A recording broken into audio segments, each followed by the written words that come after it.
Welcome everybody to Color Penfield Green's presentation of Clean Heat, Cool Savings. And we have a lot of fun with this. The class is about 90 minutes. So we'll get started with our introductions here. My name is Al Hibner. I'm a Penfield resident and have done quite a bit in to electrify my own home. So I feel like I know a couple of things about it. I am a co-founder of Color Penfield Green along with my associate here. Go ahead, Katie. And friend. Yep, I'm Katie Rigg, and we got a geothermal system installed back in 2020. And it's been great for the last 4 years. We've been really happy. The one other member of our team, Bob Knauer, could not make it tonight, but I recorded him, so you will hear from him tonight as well. So welcome to our session this evening. We're just introducing ourselves. You want to go ahead and introduce yourself? Me? Yes. Right now? Okay, my name's Pam Whitney. Welcome. Thank you. Good to have you here tonight. Okay. I needed to tell you I have a geothermal heat pump system, an air source heat pump system in another part of the house, a dryer heat pump, and a hot water heat pump. 4 heat pumps. Okay, so you asked, and I'm going to defer to Katie, but you asked about Color Penfield Green. Yeah, we realized that we haven't really gotten our name out there in Penfield very much. So we actually took out an ad in the Penrec catalog for the winter catalog. So we're hoping that more people will understand what we're working on.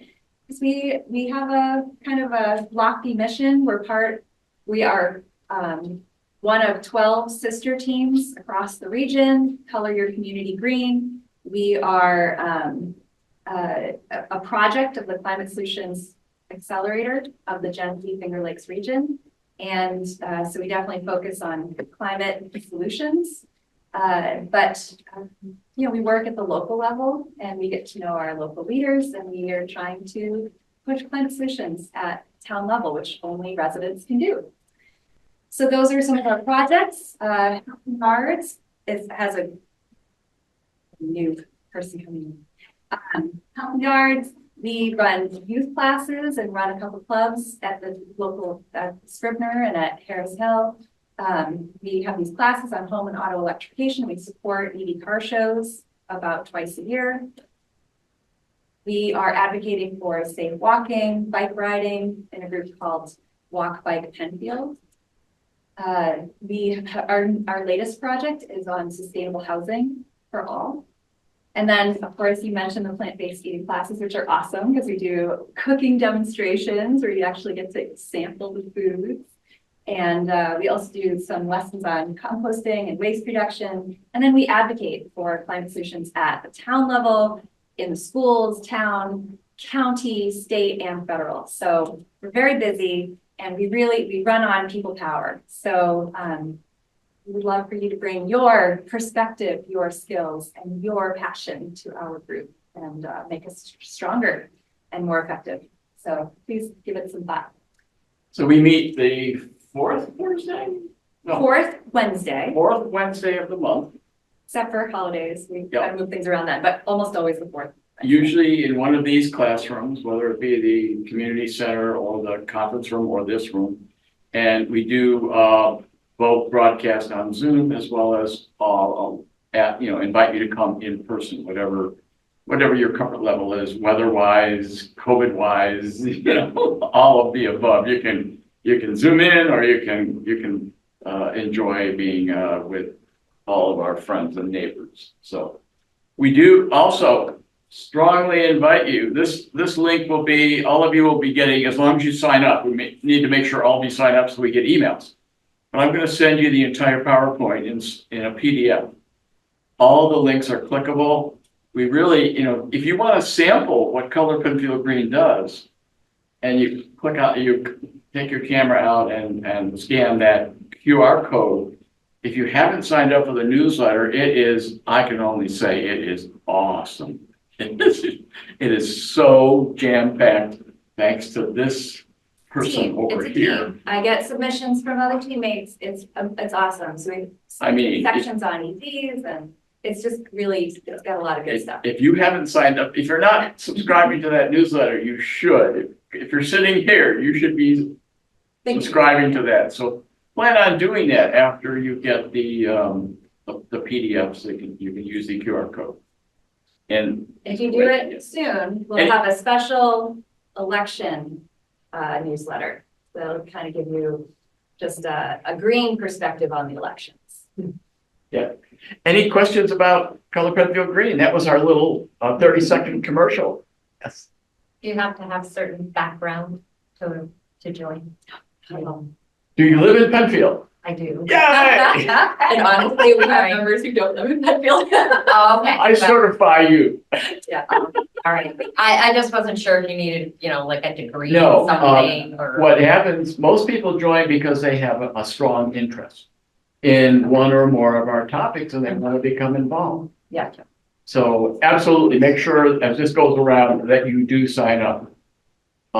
Put your name and at least your email so that we can get you the document for this slideshow. Okay, so what we're going to do, about 90 minutes, we're going to give you a little introduction to the topic of clean heating and cooling. The other person that could not make it tonight is a representative from an organization called AMPED, A-M-P-E-D. You're going to learn all about what AMPED does from her. Her name is Emily Hun. So I've got her on video, okay? So we're not going to miss her. That's an excellent presentation. They provide consulting services, project management services, all kinds of services to get you going with your electrification project for your home. It's a place to go to get all kinds of help here locally. Then we have 3 case studies. Katie, myself, and Bob Knauer will take you through what we've done with our homes, why it is that we're qualified to sit up here. Okay. So we hope you enjoy that because that translates into reality. How are these systems working? Mine have been installed for over 3 years.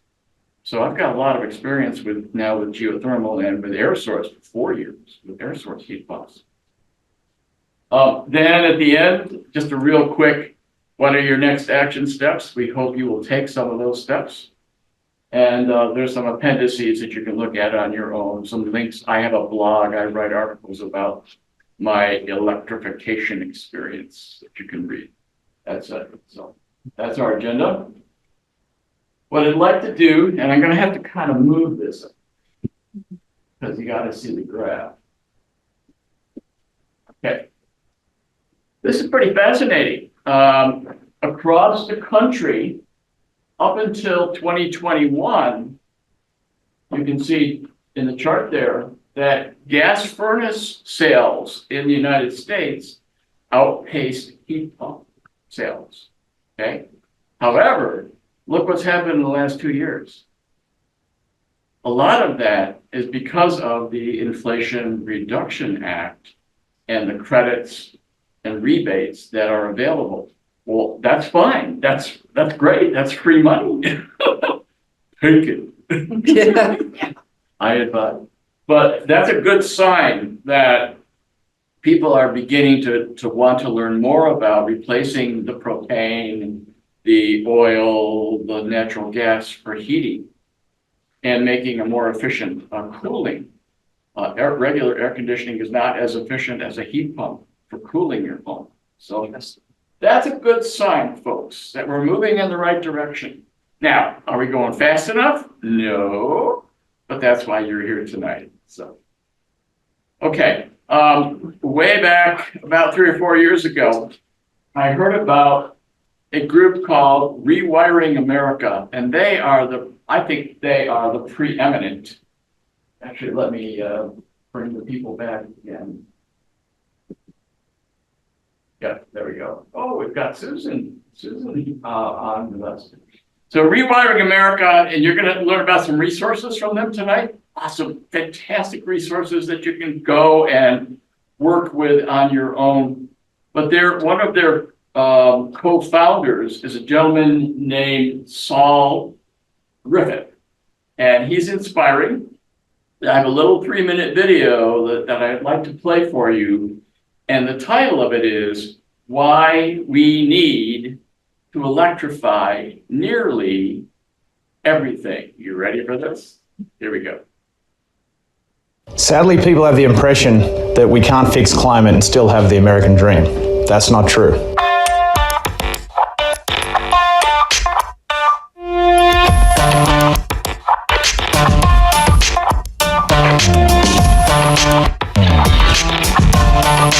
The reality is, we only need half as much energy as we think, and we don't have to shrink our cars, we don't have to shrink our homes to achieve that. Right now, you think that sounds too good to be true, but here's how you make it true. We need to electrify nearly everything. In 2018, I worked with the Department of Energy to map the entire US energy system, where energy comes from and where it goes. Everything from how much energy your toaster uses to how much energy it takes to make steel.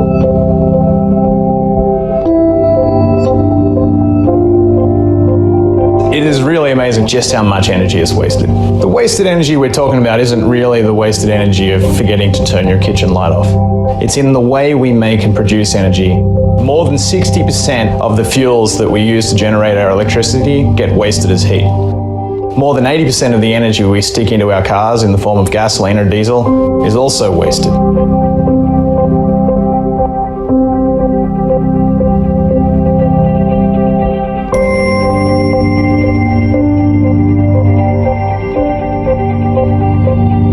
If we electrify everything, we eliminate a huge amount of the waste. We don't need to shrink our cars, we don't need to turn the thermostat down, and we use less than half of the energy we currently do. We've got to electrify our trucks and our cars, we've got to electrify our homes, our furnaces, our hot water heaters, even the way we cook. And then we need to supply that electricity with our clean, non-wasteful sources, with wind, with solar, with hydro, and with other clean energy systems. And if we did that, we're going to save every business and every home money. Wind and solar are the cheapest forms of electricity going onto the grid today. Solar on your roof can be the cheapest energy source that we have ever had. If we use all of this cheap energy, there's an opportunity here for us all to save money while improving our energy systems. Think about that for a second. The future can be awesome. We can have cleaner water, we can have cleaner air, we can have cleaner skies and a better environment. And we can save thousands of dollars per year in every household. Why do I know America can do this? It's because America uniquely in the world has a history of taking on audacious projects. Solving the Great Depression, fighting World War II and winning it for the Allies, launching man into outer space. If America goes bold and big in that manner, and we do it focused on electrification of the economy, we can be the first country in the world to truly address climate change at scale and on the time frame we need. America is blessed with incredible resources and can easily run on clean and renewable electricity. America can be electric. Our future can be electric. Let's rewire America.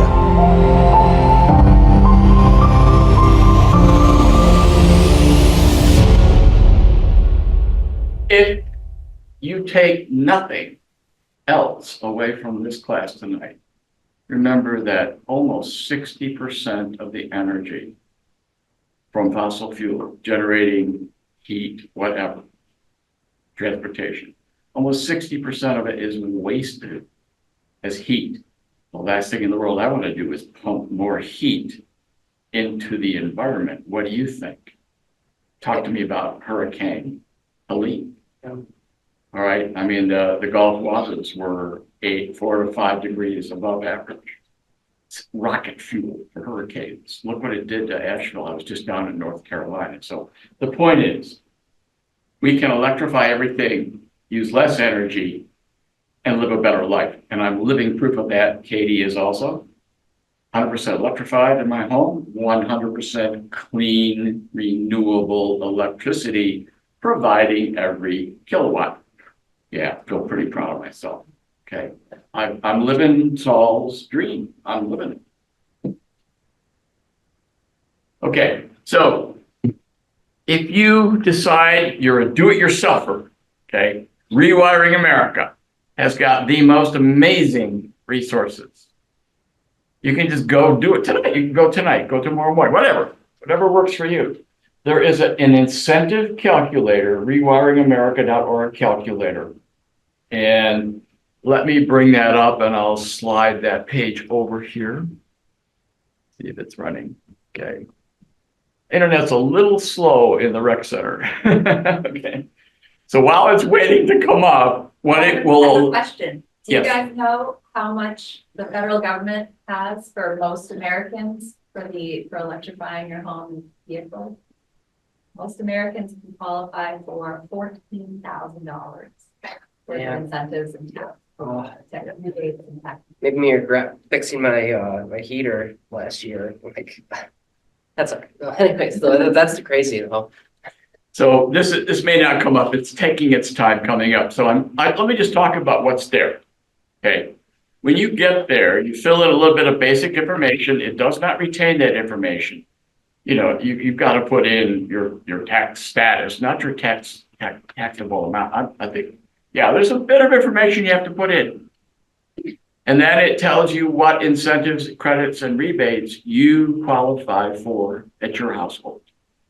Okay, so that is a fantastic resource. I strongly recommend that you go ahead and try that out on your own. We So, actually have the calculator embedded on our website too. So if you have a hard time remembering Rewiring America, you can go to our Yep. website. yep. So that's a do-it-yourselfer. Number two, even better. And I tried this tonight. I'm not going to try to bring up the web page because it's running really slow right now. But if you go in and create an account and you fill in basic information, you tell it what you have. I have a gas furnace. I have a gas stove. I have whatever. I have a gasoline car. You fill all that information out and it will tell you and help you plan your electrification and tell you how many credits and rebates you get dollars back on each of those systems right now. So it's a project planner. Okay, if you're a do-it-yourself, free project planner, go do it. Okay, I did it today. I don't need it because I'm 100% electrified, but I went ahead and tried it anyway, and it looks really, really good. So whatever you have, it'll suggest the electrical option. And it explains what it's all about, and it talks about maybe some things to watch out for, and it's really very thorough, very accessible. So if you're question, Do you have to use certain vendors? no. With rewiring America, basically it's a do-it-yourself. You're on your own. You pick your vendors. With AMP coming up shortly, with AMP has certified vendors.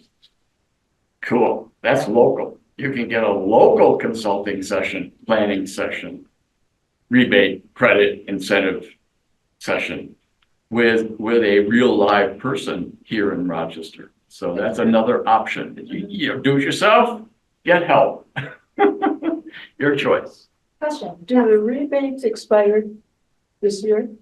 No, actually, the rebates haven't It's even, been 10 years. they haven't come out yet. The rules are being determined by the states. And so the rebates, which are like point of sale rebates for like electric cooktops, that has not come out yet. But New York is ahead of everybody else in the whole country. They're probably going to come out with it first soon in the next couple of months. But we've been hearing that for a while.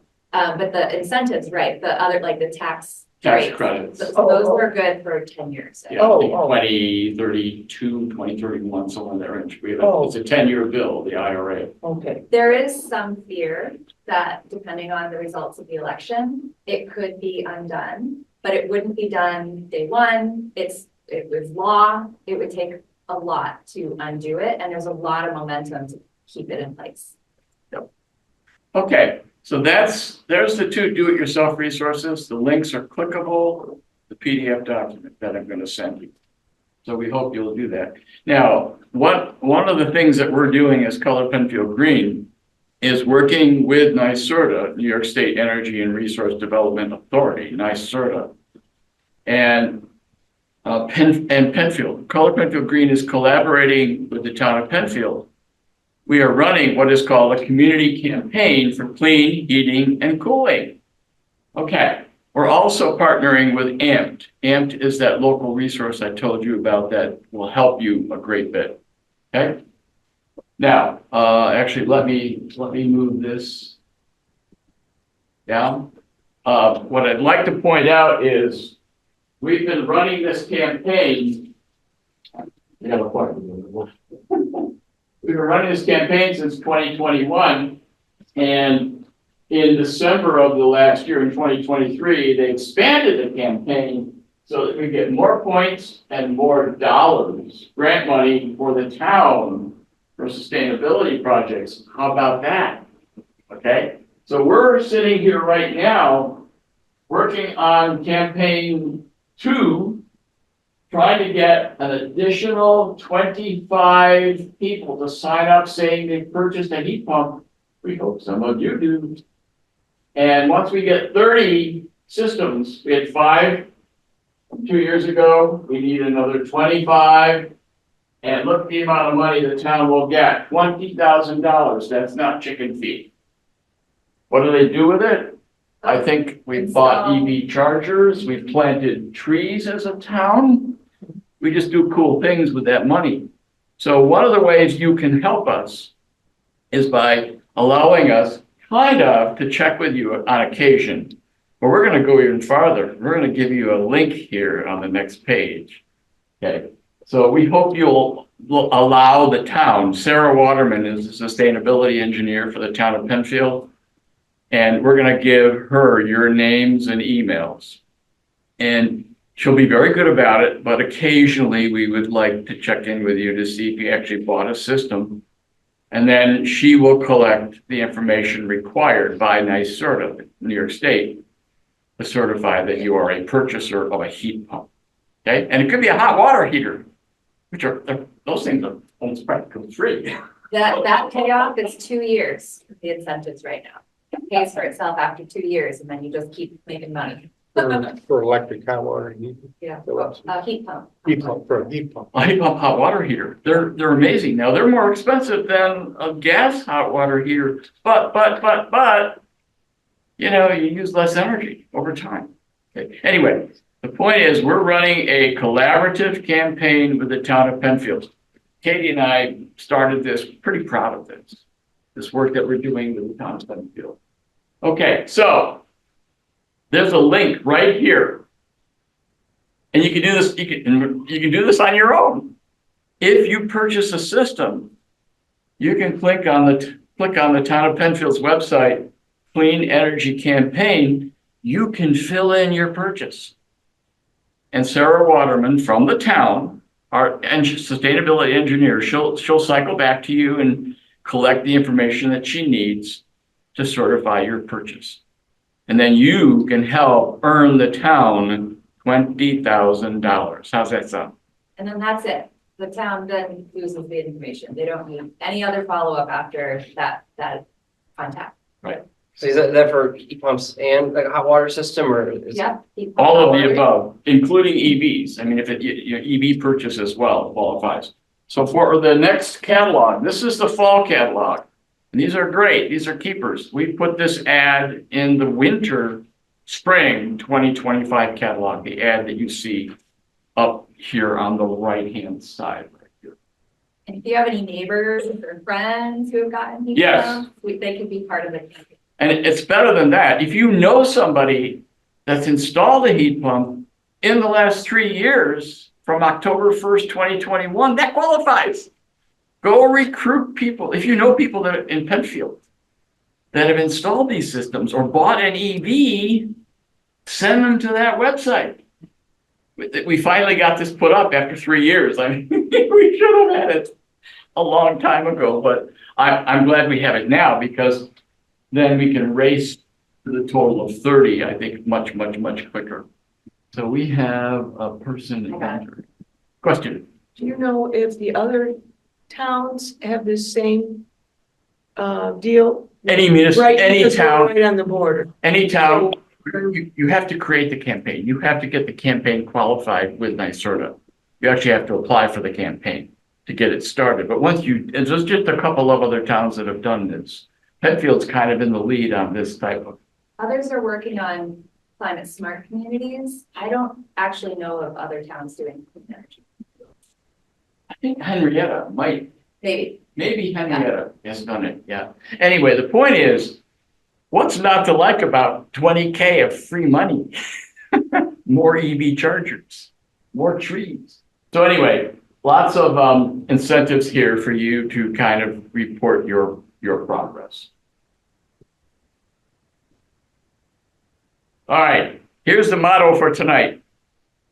Stop making heat with propane, gas, oil. Stop making heat. Start moving heat. From the ground or the air, it's free. Just use some electricity to move it from outdoors in, or vice versa, from indoors out when you want to air condition. So stop making it, start moving it. Okay, now, I'd like you to learn about AMPed. AMPed is a phenomenal resource funded by NYSERDA. They are an clean energy hub, and their purpose is to provide information to folks like you to help you decide what you want to purchase, how you want to electrify your home and your car.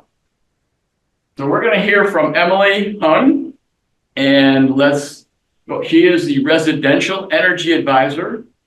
There's a link down there, and there's other links that you can follow, and you can set up an appointment to meet with her and to learn what you can do to electrify your home and car. So let's listen to Emily. Hi, everybody. My name is Emily Hung, and I am the Residential Energy Advisor here at AMPed, also known as the Finger Lakes Clean Energy Hub. Today, we're going to do a brief overview of AMPed services, a short tech deep dive, as well as available state and local incentives that you could be eligible for. So just as a brief overview, AMPed is an initiative of the Climate Solutions Accelerator. The accelerator is primarily focused on community organizing and mobilization, organizational action for local businesses, and it's more policy-oriented goals for the Finger Lakes region. Whereas AMPed is more that one-on-one advisor support. We're working to electrify everything, and it's a smaller team of 3 or 4.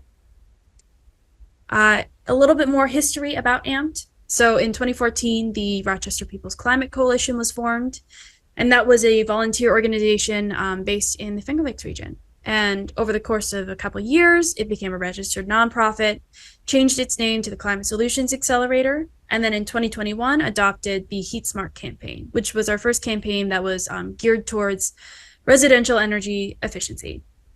We phased out Heat Smart branding, and in 2022, we became the Finger Lakes Clean Energy Hub underneath the NYSERDA Regional Clean Energy Hub program. And we are now AMPed. And just a couple goals that we have as AMPed. We want to support our community's transition to clean vehicles and clean buildings powered by carbon-free electricity. We offer that free and impartial support to local households, businesses, and nonprofits. And our main goal is primarily to connect people to state and federal programs that can help subsidize the cost of home repairs and electrification costs. And the services we offer, we have our free energy advisor call service. That's Monday through Friday, 7 a.m. to 4:30 p.m., depending on holidays. And usually the phone calls are 10 to 30 minutes, and we go over a little bit about your information so we can find out what programs you're eligible for. We get you set up with the applications and connections you need.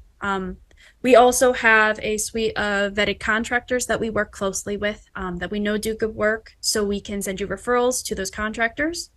We do a lot of community outreach, tabling presentations all around the 9-county Finger Lakes region. And to clarify, those counties are Monroe, Yates, Ontario, Orleans, Wyoming, Seneca, Wayne, Genesee, and Livingston. And I'll talk a little bit more about this later, but we do offer tax filing support for those tax rebates and credits through the Inflation Reduction Act. And a little bit about us, our energy advisors. My name is Emily again, and I am the residential energy advisor, primarily working with single-family homes and 1 to 4 unit homes. Brett is our commercial and nonprofit energy advisor, so he's mainly working with local businesses, churches, and nonprofits. And Lee is our multifamily and mobile home energy advisor, so he's primarily working with apartments, 5+ unit buildings, landlords, and mobile home communities. And just in our a little bit over a year of AMPT existing, we've worked with over 1,600 residents, and 306 of them have enrolled in state and federal programs. And a little under 40% of our residents fall within NYSERDA designated disadvantaged communities. So all in all, we're trying to ensure equitable access to clean energy technology and information. So we're going to do a really quick tech deep dive going over energy efficient appliances and things in your home that you could upgrade, as well as how a typical energy audit works in your home. So our first appliance is a heat pump, which is a electric version of a furnace. So this is how you heat and cool your home. Air source heat pumps, there are two different kinds. There's ducted and there's mini split. So ducted heat pumps are going to work with the existing ductwork in your home to deliver that heating and cooling, versus mini splits, which are kind of, they look like air conditioning or fan units, and they're mounted on the wall or on the ground, and those are connected to the outdoor unit. And that is how the heating or cooling is delivered into the home. A little bit more about the science of heat pumps. They operate off of pressure differentials, so hot goes to cold, right? It doesn't generate its own heat like a standard natural gas furnace would, for example. It moves heat. So, for example, in the winter, it's cold outside. You want to heat your home. It takes the warm air, the heat from outside, and moves it indoors so your home is warm. Versus in the summer and you want your home to be cool, it takes the heat from inside your house and moves it outside. And because it's moving heat instead of generating heat by combustion, it's 3 to 5 times more efficient than any other form of HVAC system.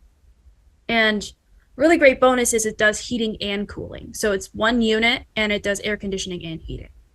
I will say though, if your home is not equipped to handle more than 200 amps, you would need an electrical wiring and panel upgrade. And despite what many people think, heat pumps can operate in sub-freezing temperatures. There are cold climate heat pumps that are currently available on the market and are being used in our region now. The other type of heat pump is a geothermal heat pump. So instead of pulling the heat from the air and moving it, it's going to utilize pipes that are underground or through an open loop of water to heat and cool your home. There's a very high upfront cost to geothermal, but if you're planning on staying in your home for 20 to 25 years, this could be a really good investment for you. Another really great option is a heat pump hot water heater. This is a much easier one. It's just a one-to-one replacement of your original hot water heater. You want to install it, plug in your new one, and set it up with your water system, and you're all set. Traditional hot water heaters are a large source of energy consumption in the home, and heat pump hot water heaters are 2 to 3 times more efficient, which is where the energy savings comes in. Induction cooktops are also a really great option. Unlike its electric stove and gas stove counterparts, induction cooktops use electromagnetic fields to heat the cookware itself and not the actual surface of the stove. It's 3 times more efficient than a traditional gas stove, and this is a really great option for folks who want to reduce their emissions inside their home. A lot of people don't think about how cooking and running your gas stove inside your home is one of the biggest pollutants inside your home. Another great option is residential and community solar. So residential solar is, installing that in your yard or on your roof. There is that high upfront purchase and installation cost, but it actually now is the cheapest it's ever been to install solar. That electricity goes straight into your house for you to use, or if you're not actively using electricity, what net metering does is it takes that electricity you've generated in your home, moves it onto the grid for immediate use, and then when you actually need electricity, you can pull from the grid. And there's currently IRA incentives available to help subsidize the cost of installation. Community solar is a really great option for homeowners for some reason or another cannot install solar panels on their home. If it's too covered by trees or if it's just not oriented in the right way. And it's also a great option for renters. This is getting your electricity from solar farms that are established from offsite the home. So there are various locations around the area. There's little to no upfront cost for community solar. Typically, it's a monthly or annual fee you pay, or it's just an automatic deduction from your savings on your utility bill. And just to go a little bit over the energy audit process, every home in New York State is eligible to get a free energy audit. If you're paying for your utilities through RG&E or National Grid, for example, you'd be eligible to get an energy audit. If you're in the town of Fairport or Holly, New York, for example, where there's municipal electricity, there's a different process to get access to an energy audit. But an energy audit, typically you're going to find out how much energy your home is using, how efficient it is, and how to improve your savings and comfort. And a little bit more about the energy audit process. Typically it takes 2 to 4 hours. A contractor is going to come to your home, and first off, they're going to walk around the exterior, do an assessment of the building envelope.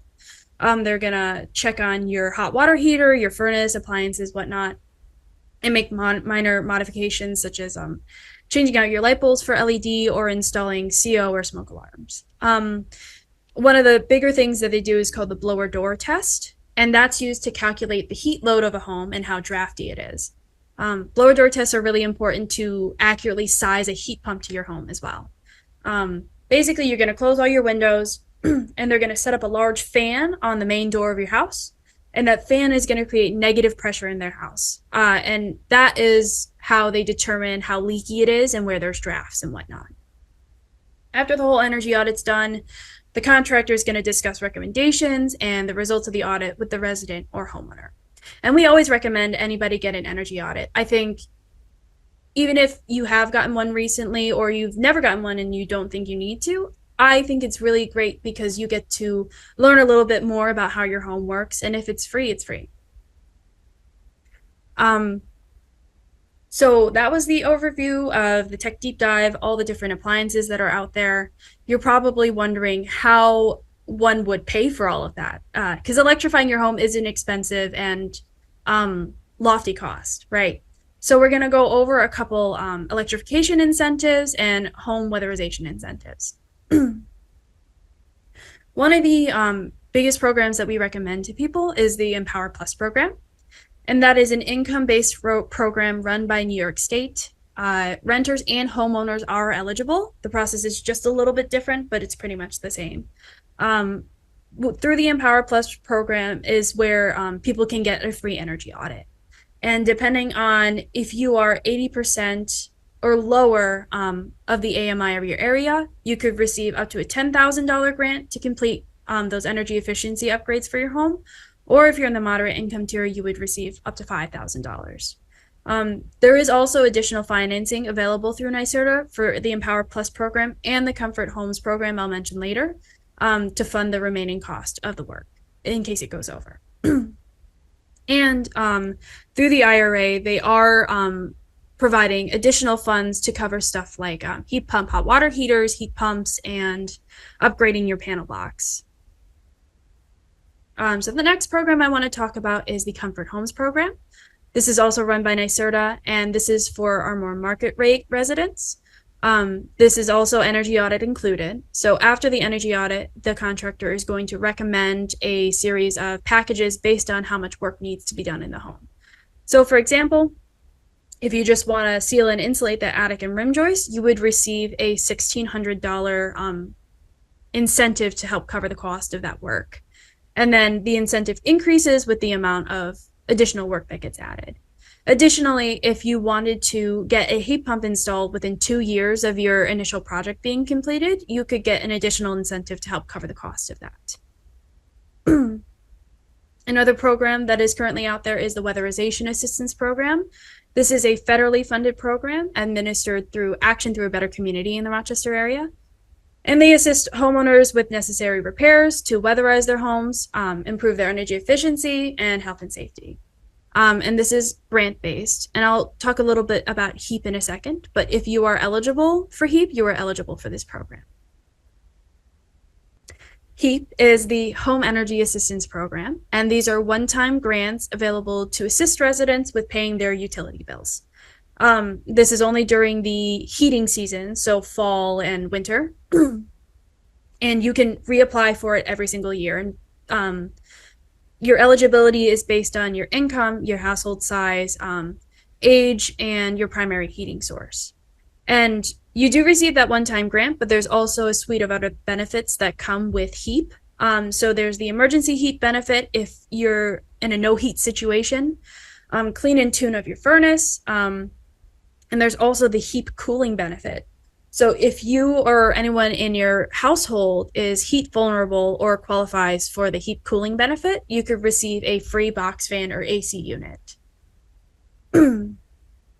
Next, I want to talk about the Inflation Reduction Act. I've been talking about it a lot, but it is a federally passed act that provides a lot of incentives for energy efficiency.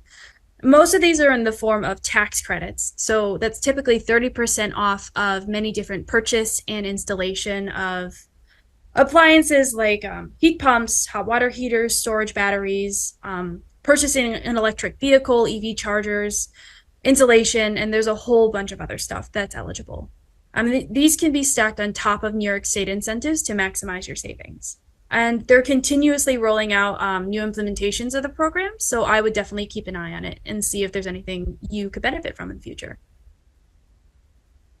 And I just wanted to put this in here. There are many different programs available for multifamily 5+ unit buildings, as well as commercial and nonprofit organizations. A couple include like AMEP, the Affordable Multifamily Energy Efficiency Program, and for businesses, there's Green Jobs, Green New York, and various utility rebate programs. If you have any questions about these or about any of the residential incentives, feel free to reach out to any of us, and we'd be happy to talk you through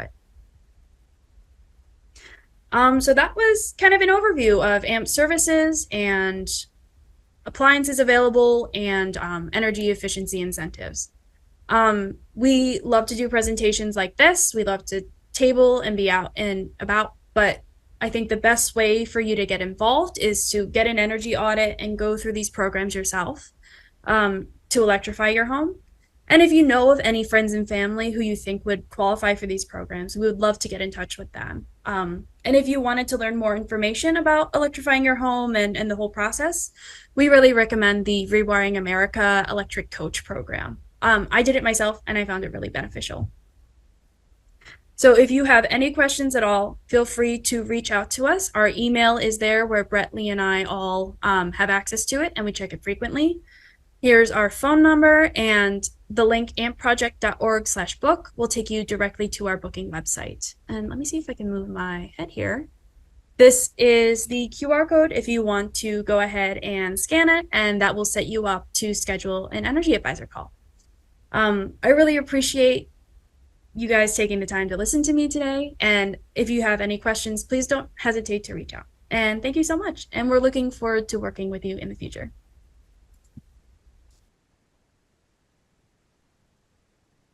Can't see the QR code here, but when you get the slides in our follow-up email, you'll be able to get the whole QR code. Yes, so in lieu of having Emily here, what we're gonna do is see if you had some questions right now that we can answer. We'll do our best. If not, we'll refer them to Emily, and or better yet, it would be for you to make an appointment with her to really get some additional one-on-one counseling and answer your detailed questions. So Rewiring America allows you to do it yourself, see what you qualify for of all of these things that she mentioned. But even better would be probably meeting with her, and that's free. And they really are just as nice as what it seems like she would be from that video. So, anybody have a question? We'll do our best. They talked about the cooktops, but what do you do about an oven? Is there just, what are the options for that then?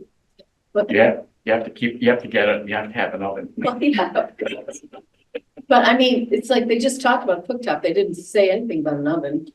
Do they have units that are Induction that come with like an oven type setup, so like you don't have to cut away more cabinets or countertop space or something. Yeah, Do they have units like that? I Like, don't know. Yeah, They have You know, induction there's top. a combined classic electric oven with an induction cooktop on top. I don't have one, but I don't know if there's such a thing. You know what? There might be. We'll try to get that answer for you. One thing on induction cooktops, they do make what looks like a regular stove. stove. It's, they usually have the, air circulation ovens, Okay. which operate at a lower temperature and can be faster. Okay. But the induction cooktops, what you want to be careful of is the size of the unit on top. Some of them only come up with small size, like a 6-inch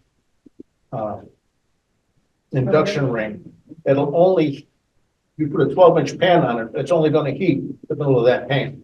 Yeah. So you have to be very careful about what size Induction. you get as an induction top. Be more expensive, Yeah. Are those combo units where it's got the oven? These are combos. yeah. They look a lot like. Stove. Yeah. Okay. I got a question. They mentioned heat pumps.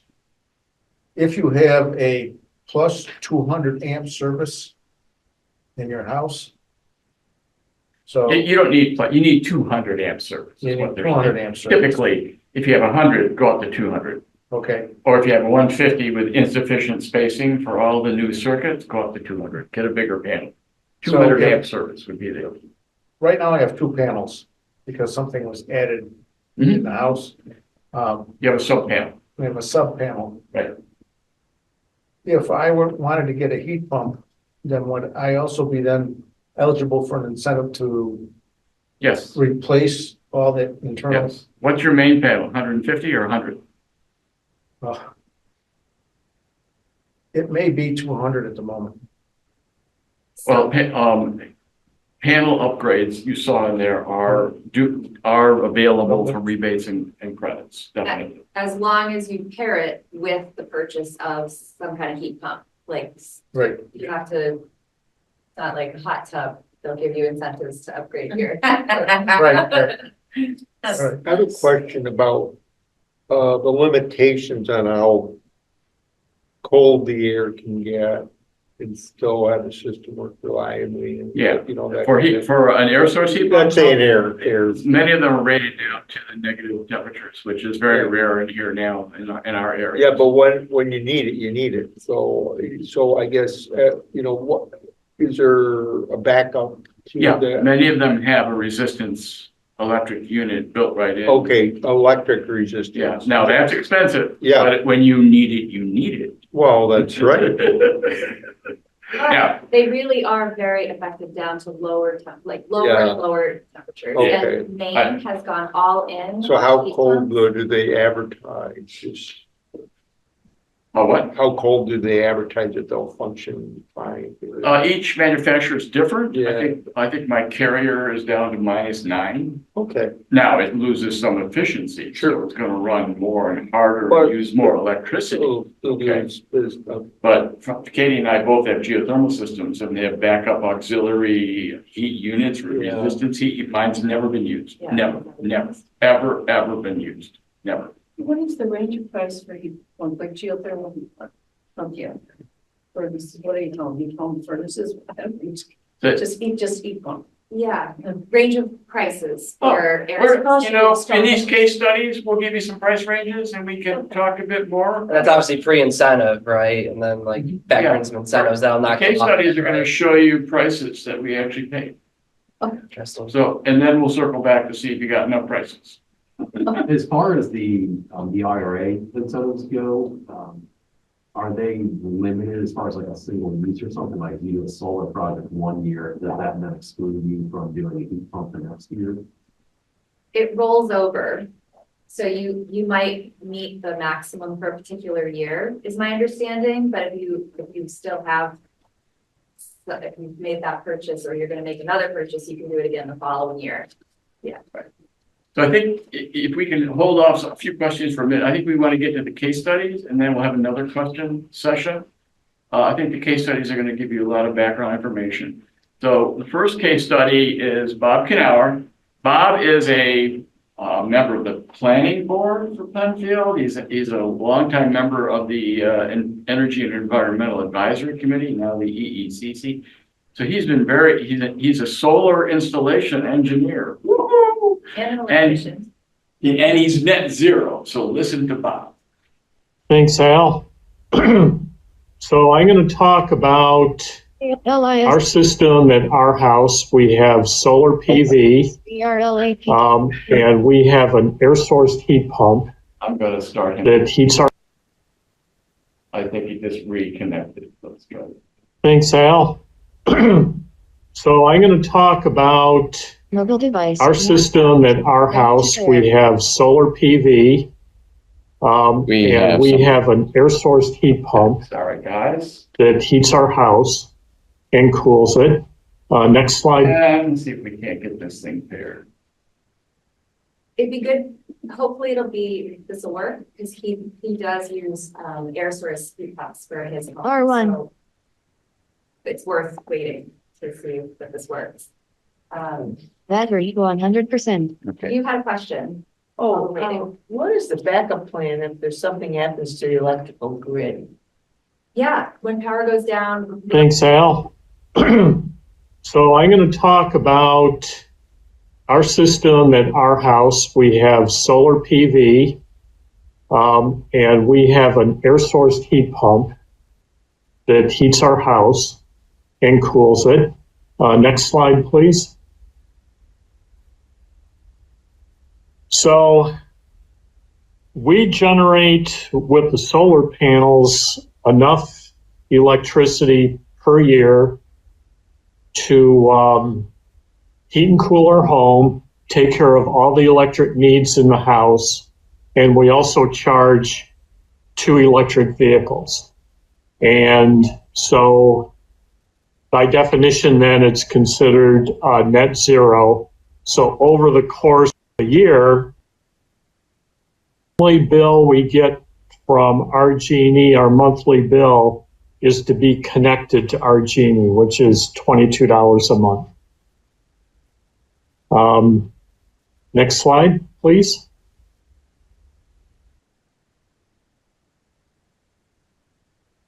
So one of the ways, and there was a lot of discussion about being sure your house is airtight, well insulated. When we built our house in 1986, we paid a lot of attention to the level of insulation in the house. We used triple glazed windows. For the walls themselves, the exterior walls, there's no plumbing, no electrical penetrations on the exterior walls, and the heating supply and return ducts are contained just in the interior walls of the house. So the house was designed for minimal heat loss. And one of the reasons we did that, we're in East Penfield. Back in '86, there was no gas service out there. So we had a choice of either, using propane, oil, baseboard resistive. And we did in '86, we put in a heat pump, but back in 1986, they really weren't cold climate heat pumps. If it got much below 30 degrees, the efficiency would drop way off. So below that temperature, it was pretty much a resistive heating. But since then, we've upgraded. Next slide, please.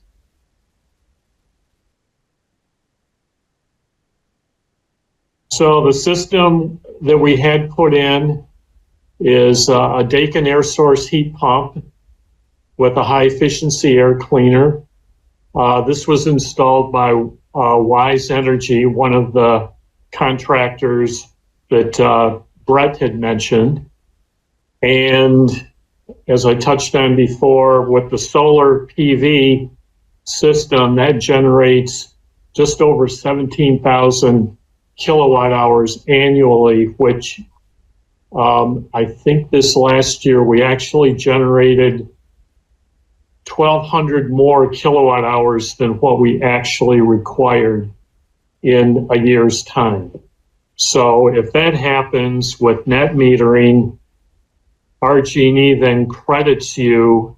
It's a much lower rate, but you still get paid for that excess energy annually if you do generate a little bit more. Next slide. So, as I mentioned, the air source heat pump was installed by Wise Home Energy. At the time, there was a NYSERDA rebate program. As I remember, it was $4,000. It took the cost of the system down to $8,000. And they had an offer going at the time. It's 0% financing, either at a 5, 10, 15-year period, whatever you desired. We installed a heat pump water heater, and we also have a heat pump clothes dryer. And as most of you, I'm sure, have already done in your house, most of your lighting is using LEDs, which will save a substantial amount of electricity.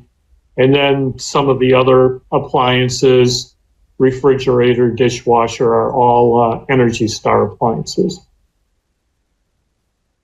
We have yet to have an induction stove yet, but we have an electric stove.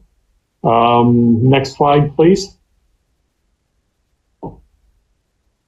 So my recommendations, and we kind of touched on this before, all electric homes can be economical, but it takes planning and time to implement the upgrades.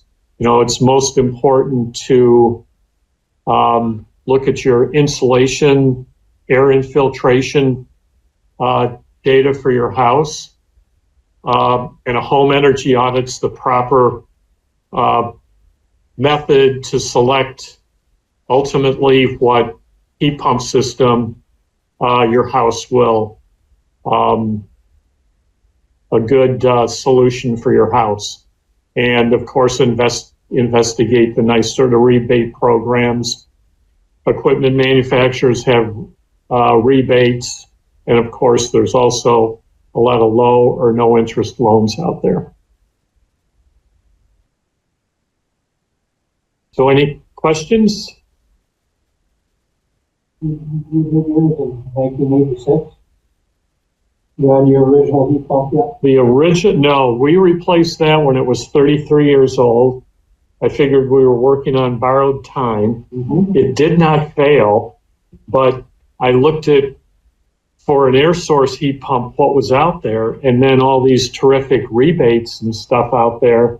I figured that was the time to have the old system retired. But yeah, I was amazed that it lasted as long as it did. And yours is geothermal. Ours is air source. And do you have resistance heat to supplement it? We do. I'm trying to think. I don't think it may kick on when you go into the defrost cycle, because any air source heat pump in the wintertime, the coils, especially if the humidity is higher, they'll ice up. And it's kind of like your refrigerator. For a short period of time, it reverses the cycle back, and it, for a short period of time, heats the coils on the outside enough to thaw the ice, and then it drips off, and then it goes back. So, but it does, it's not a real big resistive, just enough to give it a little bit of help. But I don't think it gets used, very much at all. So. Please repeat the questions for the folks. Oh, I'm sorry. Oh, no problem. Thank you. They're excellent Yeah, questions. so the last question was on my air source heat pump. Do I have resistive backup heating in that system? That was the question. Hey, anyone else? Okay, thank you. Before we go to Katie, and our timing is good here, just want to refresh. So Bob Knauer has a new air source and it's hooked up to his duct work. So it blows air through the ducts, cool and hot air through the ducts, right? Okay, so that system does not have an accompanying gas furnace. Now, so that's an all air source heat pump ducted system. There's another system where you can hook a heat pump on top of a gas furnace. The gas furnace becomes the backup. You asked about backup heat. Of course, you have to have a little electricity to run a gas furnace. That's called a hybrid system. I think we're going away from those in general. I don't know that a lot of people do them, but it's still there. If you had a brand new gas furnace, you could pop a heat pump on top of it. And I got a price to do that. It was about, this is 4 years ago, it was about $9,000. It was priced. A little mini split air heat pump on the wall, $3,500 for me. That's what I paid, $3,500, $9,000. A new gas furnace would have been about $5,000. So that a hybrid system would have been about $14,000. My geothermal, this is before incentives. My geothermal system was $44,000 before incentives. Okay, so you're getting some prices. And we'll talk more pricing in a bit. But before we do that, let's press on to the next case study. Well, I also want to say, I did a quick Google search and they're saying that cold climate heat pumps are good down to -15 days. Okay. Yeah, that's pretty good. Technology gets better and better and better. So we decided to go with geothermal, mostly really, and there's so many good reasons to go to electrify your home. For us, for my family, it was all about climate change, and what we're leaving are 2 little girls. And that is something that keeps me up at night. And so this is what I could do. That was personal, that was home. This is one of the biggest things we could do at home. So to ensure their future as best as we could. So it turns out that geothermal is 4 times the efficiency for heating and 6 times the efficiency for cooling as like a traditional air conditioner. It's incredible, the energy savings for geothermal.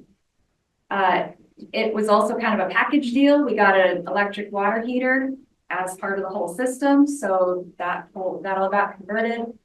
Then we were able to cut off our gas supply. We had previously converted our gas stove to an induction cooktop.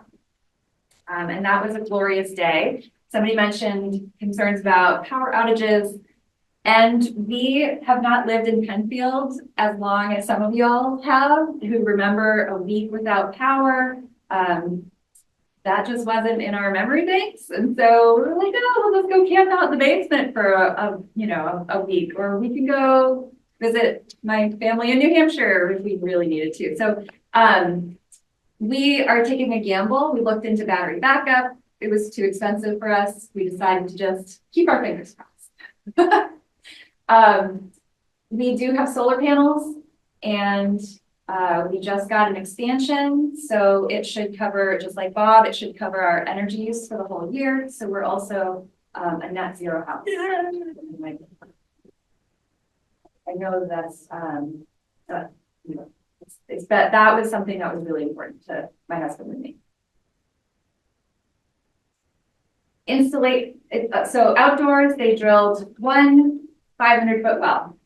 You will not be able to do this. I'll explain why later. Lessons learned from early adopters. Then they dug a trench 60 foot deep all the way from that well to the house. All the plantings just went away. It gave me a blank slate to create a new garden. It was nice. Then a couple weeks later, they came back. They connected the well to the house with some tubes that were buried now 6 feet underground, and that is constant, relatively constant heat, constant temperature, about 55 degrees. The tubes run up along the ceiling, the basement. They would go over to the utility room. I'm not going to go into this at all in terms of the actual machinery that we have because Al has the exact same stuff. So he can tell you more about it later. It was cold when this happened, and I was really excited that during the installation, they only had to have the heat off for 30 minutes. That was, I thought somehow it was going to be a much longer process, but it's only 30 minutes. And then eventually they installed a smart thermostat. One of the happiest days of my life, November 13th, 2020, RG&E disconnected our gas supply. And honestly, I was like dancing through the yard. And they called and they said, "Are you sure?" She's going cold turkey. It was great. Then we got hooked up to the online Symphony temperature control, which is really neat because we can change the temperature of our house from far, far away. We're getting back early. We gotta pick the temperature up in the house for when we arrive after vacation. And I can see how much energy we're using or have used in the last 13 months, which is really neat. And if anybody wants to check it out, I can pull up that app after the presentation. Cost breakdown, the initial price, pretty shocking, $41,400. But after NYSERDA rebates, which we didn't worry about because that went directly to ACES, the company we worked with, came down. And then back when we installed, the federal tax credit was only 26%. It is now 30%, significantly more. So the final cost after incentives was still expensive, but much more bearable at $24,350. And like Emily mentioned, we're going to have to be in this house for like 20 years or so for it to pay for itself. For us, it was just a totally different calculation. It wasn't so much about the money. It was about getting off of fossil fuels. So this is where this will not happen to you. You will not have one well that goes to 500 feet. In all the installers of geothermal, there are different companies. They know not to drill past 250 feet. They hit an enormous gas pocket at 320 feet. They stop and take measurements every 20 feet, so you know exactly where that gas pocket was, and it was huge. It spewed gas. People two neighborhoods over were calling RG&E about a gas leak. It was awful for weeks. But it's because we live on top of this really huge shale, the Utica Shale. And they have no idea where those gas pockets are, but they're pretty sure they're not as shallow as 150, 250. So we were warned that the well might vent for a couple of days, even 2 weeks, and it is almost 4 years later, and it's still like gas pocket. little poops. Thanks to Katie, they only did 100-foot wells on my Penfield house. Thank you, Katie. Yeah, my neighbors still have a neighbor that won't really look me in the eyes. Still upset about it. But so since then we did have kind of a lemon of a heat pump water heater. It needed to be replaced. It really just didn't get up to temperature no matter what, even when we were setting it on, not efficiency, but full electric, it just didn't get there. And so, but every technology can have lemons. And so it was a lemon, it got replaced. The new one is beautiful. The water definitely gets hot enough. Is the new one is a heat pump? Yeah. Okay, so you had a heat pump water heater and you replaced it with another one. We did. Yeah, and ACES, the same company, came back free of charge. They took great care of us. The modem that allows Symphony at my house to talk to the system, Symphony to talk to our system, has had a chip that needed replacement twice, actually. And it's not intuitive, but if you just follow the steps, you can do it. And I was able to do that, and I'm not very tech savvy. So, but ACES could have helped with tech if I needed it. And then we have to change the filter. The thermostat tells us, change the filter. So it's a good reminder. So my takeaways on heating, it works beautifully. Like Al mentioned, we've never used the auxiliary heating. even through the coldest nights in 4 years of heating. We love it. It's much more efficient. So I've always been kind of stingy with heat. I would wear hats inside to reduce my energy usage, but now I don't feel like I have to. And so we do keep the house a little bit warmer. We do have mild concerns about power outage, but I've already addressed that. For heating, it really, we followed the data for 2 years and compared it to the previous 2 years of our gas usage. And it really is 4 times the efficiency. So we're using a lot less energy to heat our home. Cooling is really exceptional. So we tend to keep our house a lot hotter than most. We set our house to 80 degrees, except for bedtime, or we can kick it down to 75. And I know that's kind of torture for a lot of people, but and that's where we get our crazy low numbers. But geothermal, we're using 1/6 of the energy for cooling our house than we did for AC in previous years. And that's because you're taking 55-degree temperature and pumping that into the house, as opposed to, it wouldn't be as efficient for an air source heat pump, because you're taking 90-degree temperature and trying to cool your house. You know, it's just easy math right there. It's air that's 55 degrees will always be 55 degrees. So it's like you always have the 55-degree air to tap into. Right. Yeah. So in 2021, we, for over 4 months, to cool 3,300 square feet of house, we used 172 kilowatt hours for 4 months. The world's hottest year, last year, 2023, we used 281 over the whole month. We used 22 in the whole month of September, which was pretty hot this past September. Yeah. So if you compare solar with these technologies and then use RG&E to bank the solar in the summer, use the because you have winter peaking for the energy usage for the heating systems. So here's the heating, the months where we're really using the heater. The darker red is full heating.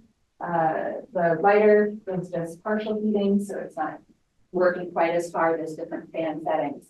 And then you can see in the summer, just not anything, really great. But, we're not using the system here, but we're getting lots of electricity. So that's great that RG is keeping track of all those kilowatt hours, and you can bake it and then use it in the winter time. And so just like Bob, we're paying just as great to stay connected to RG. Your system fully provides you all the energy that you need year round. There's no issue of whether that's really important there. Yeah, and if you have the right roof for solar, it pays for itself usually from like between 6 and 8 years. And then the lifetime of the technology is like 25, 30 years. And you're just making money year after year after year. And you're protecting yourself from increased energy costs. So something to consider if it's an option. The spike. So like, this is where we got the expansion. We got our expansion. That's nice. So it's been great. Fantastic. Any questions? Are you able to turn the heat off in certain rooms? We can close the vents. Yeah, it's the ducted system. Okay, so I think I've got about 15 minutes to finish this up for you, and I'll try to do our best to get you right out at 8:30. I do want to point out up here, I have a blog, Color Penfield Green's website. There's a blog. I've done lots and lots of articles about all of the systems I'm going to talk to you briefly about right now. So I would encourage you to click on that link and go read some of it. This is one of the articles I've written. Now we're living the all-electric life. So there's other articles as well about how I came to my decision, how I decided what products, which heat pumps to purchase. So by all means, check out the blog on the Color Penfield Green website. So very briefly, I started back in December of 2006. We put siding on our home. We had insulation blown in. We had attic insulation, new windows, new doors. So that's the first thing we did. And by the way, I didn't use a project plan. You now can benefit from getting a project plan from Rewiring America or from AMPT. I just did this willy-nilly, okay, and would have benefited from a project plan. But most of what I've done is really starting in January of 2020. I replaced an on-wall gas furnace with a Carrier mini split on-wall heat pump, air source heat pump for my lower level in-law apartment. And then in April of 2021, install a geothermal system. July and forward, installed electric dryer heat pump, had extensive air sealing done. So the last thing I did is the first thing you should do. Have that energy audit, have that weatherization work done, and then you can have a better sizing of your appliances, your heat pumps. So don't follow what I did, follow the appropriate procedure. Oh, and I've also upgraded my panel to 200 amp service, and I went with a Generac gas-powered whole house generator. Now, we're a little different. My wife and I are retired and aging in place, and there's no way we're going to keep our house at 80 degrees during the day.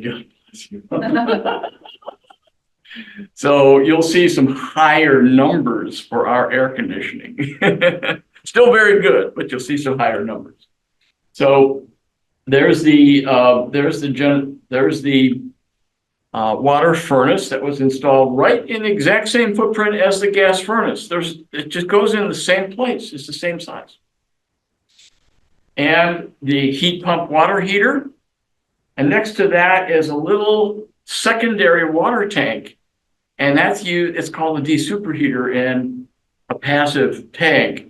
What happens is water comes in from the street at 50 degrees, right? It's going through the ground.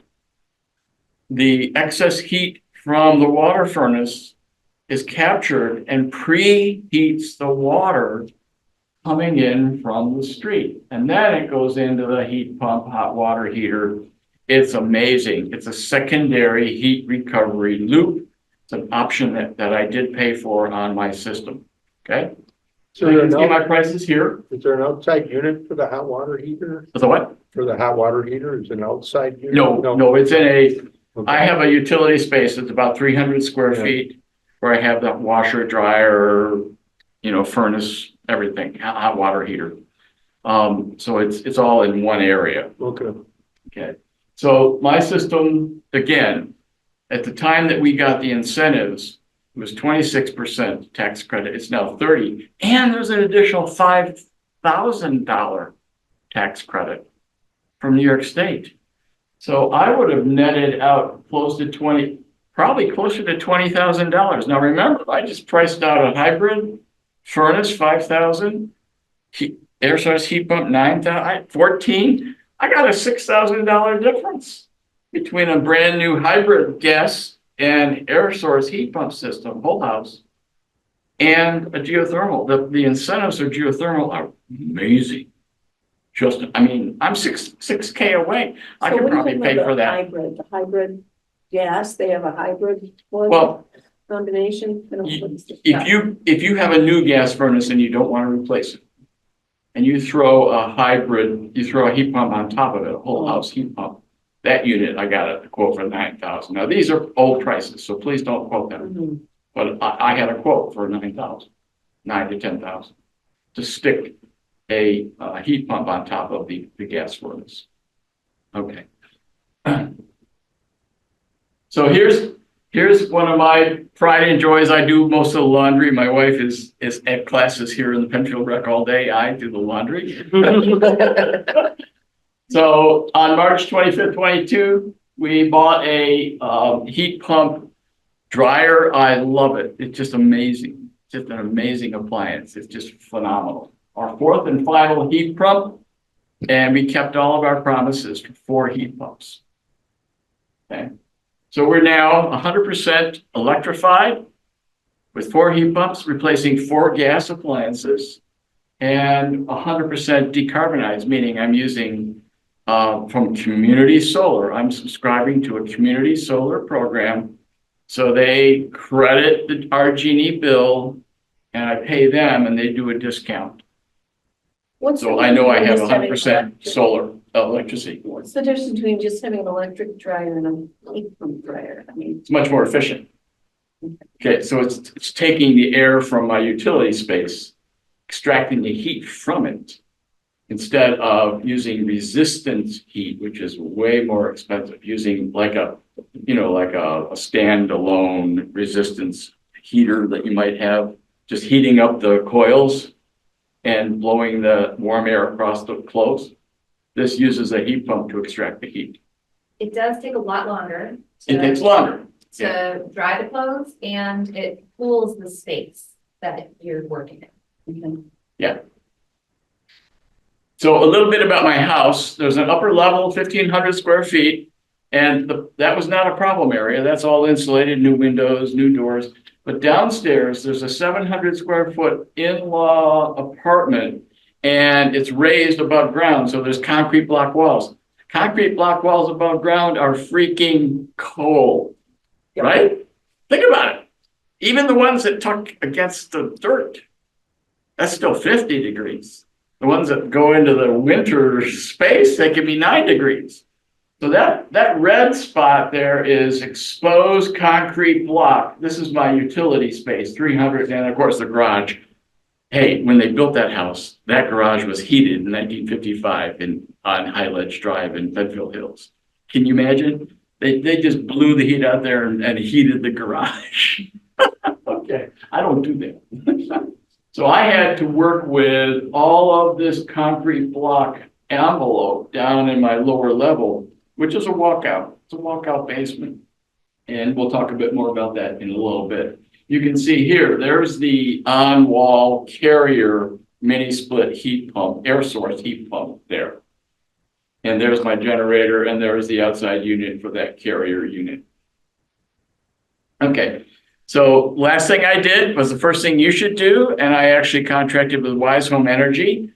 They came and installed a blower door, a blower unit in the main door. We closed all the windows, opened all the inside doors. And when they first ran it, what happens is they pressurize it inside to 50 pascals. And then they determine how much air they can blow through that door. And the higher the number, the worse your house is in terms of leakage. So the initial test was 3,022 cubic feet of air per minute that was coming through, the leaky part of the house. This is a 1955 house. They did not insulate houses very well in 1955, and there's thousands of them in the Monroe County area, right? There are. You probably have one. Okay. So that was the initial 2,500 square feet of conditioned and unconditioned space. We didn't open up the garage. You would keep the garage door, the door closed. Now, after they did the work, it blew at 1,764 cubic feet per minute, a 42% reduction. And that's pretty amazing for an old house. Okay, that's what you do. That's what you see, the result you should see when you weatherize and have a blower door test done in your home. So we went from 9 air changes per hour, leaky house, 9 full air changes per hour, down to 5.2. That ain't bad. That's the equivalent of even some more modern homes now. That's what air sealing does. So what did we do? The ceiling of our garage is the floor of our living room, dining room, and kitchen. What's wrong with that picture? Okay. Yeah, but they were cold floors. So they insulated that. Okay. Then all of those concrete block walls that exposed to air, they drilled in and put in foam insulation in the concrete block. Concrete block is 60% air, believe it or not. It's got hollow spaces, right? So they filled that, and that's helped a lot. And then, of course, they went up in the attic and they sealed the spaces where the drywall touches the top of the panels there. Okay, now let's look at some air conditioning results. Okay, I took the five hottest days in 2021, the 5 hottest days, averaging 80.4 degrees over 24 hours across all 5 days, right? Over here in 2022, same thing, averaging 80.1 degrees across 24 hours. Those were the hottest days. Let's look at the usage. This is before and after the weatherization work. So before weatherization, and unlike Katie, we keep it at 73 during the day. I shouldn't say that. At night, we take it down to 71. Hey, we're 74 years old. We're aging in place. 68. That's better than I thought, Al. I thought it was 68. No, 71. Okay. 68. So on average, now think about this. The average temperature is 80 degrees 24/7, 5 days. We're using 8.56 kilowatt hours for the entire day. That's the equivalent of $1.11 a day in the hottest weather possible in 2021. Those were the hottest 5 days. After weatherization, look what happened. It went down to using 7.07 kilowatt hours. This is the exact same temperatures, everything's the same. You know, just it's a difference in the weatherization work. And that is the equivalent of approximately an 18% reduction due to the weatherization work. And then that made the very light amount of electricity. I mean, 7 kilowatt hours a day, that's 92 cents a day in the hottest weather. That ain't bad. So you don't have your own solar panels per se? Can't have big trees. I checked. I had the same company that did her work come out and look at it and said, oh, you have to cut down these trees, cut these down. Right. No, natural air conditioning is good. We're not cutting the trees down. That's right. So instead I went to community solar to get my solar. Okay, so how does that look, folks? Those is actual data. Now, I have 2 years worth of data that I want to compare for you, the years of 2023 and 2024. And something I want to point out right here is over the past 2 years, our year-round temperature has gone up 1.4 degrees in 2023. May 2022 to April 2023, that's my year period. 1.4 degrees on average. And last year, 1.9. So air conditioning becomes more important than heating almost at times, okay? And the direction that we're going, air conditioning, which is very cheap, is going to be more important. And we are, just like Saul Griffith said, we are extraordinarily comfortable in this home. It's just amazing. So you can see here that my lower level, where the concrete block is costing me about $13 a month across the year to heat that. The whole rest of the house, about 1,800 square feet, is about $40. So on average, and these are real bills, folks, 14.8 cents per kilowatt hour average over that 2-year period. This is actual real data from a 2,200 square feet heated facility house. Okay, real data. So the water furnace that we have, the geothermal system, and again, in the blog, you can see all the videos of them drilling the wells and learn more about it. But the system we have, both Katie and I have, is the Tesla of HVAC systems. It has 12 speeds for the compressor and the fan. So the speeds step up or down depending upon the outside temperature. Extraordinarily efficient. She mentioned 4 times more efficient. And again, I mentioned we're comfortable. It's a 50-degree. It's incredible. In the hottest part of the day when the cooling clicks on, and the air coming out is at 50 degrees. But it's 55 in the ground, so it doesn't take much electricity to bring it down even to 55 or 50 degrees. And that doesn't take very long to cool a house down. So we're much more comfortable all day long.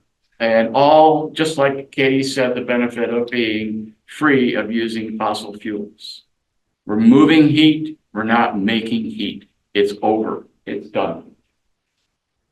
So I did want to show you that in a geothermal system, whereas the temperature in May started out at about 45 degrees, look at what the loop temperature did through the summer. Now, why is the water inside the loop heating up? Why?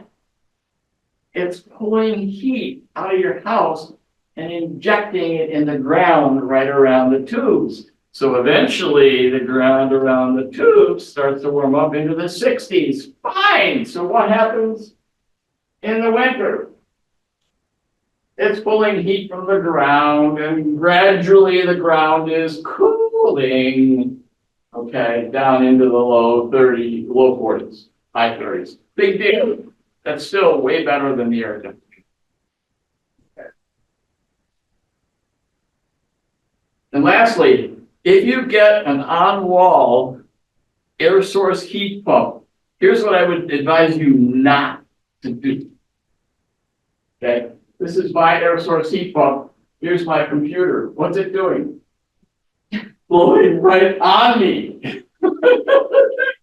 Do not do this. If you have units on the wall, make sure you work with the installer that they're not blowing on your bed. They're not blowing on your desk. They're offside. That I had no other place to put it. There's a window there and there's a wall here. I couldn't put it anywhere else. It had to be an external wall. It couldn't be into the ground. But the point is, heat pumps low temperature is a little bit cooler than you would think. So you cool down a little bit just through air, through condensation or evaporation. Okay.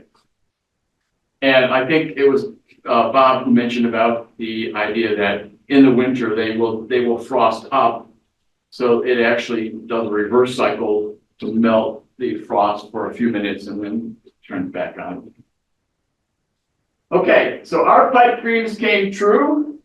This was our old exhaust unit for the old gas furnace. It's all capped, not blowing any carbon dioxide emissions into the air at all. And that pipe came into the house from the ground, about a 1,400-foot loop pipe. So we're happy.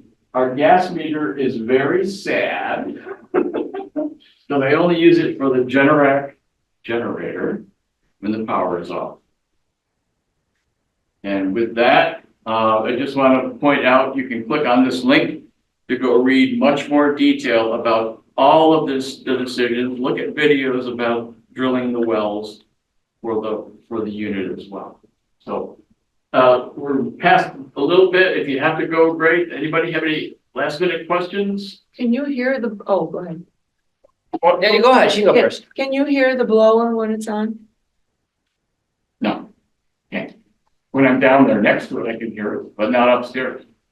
I have heard some people talking about noise issues with air source heat. So when you're on your computer, you can hear it Oh blowing? yeah, air source, the on wall, I'm thinking the geothermal, I don't hear it because it's duct work.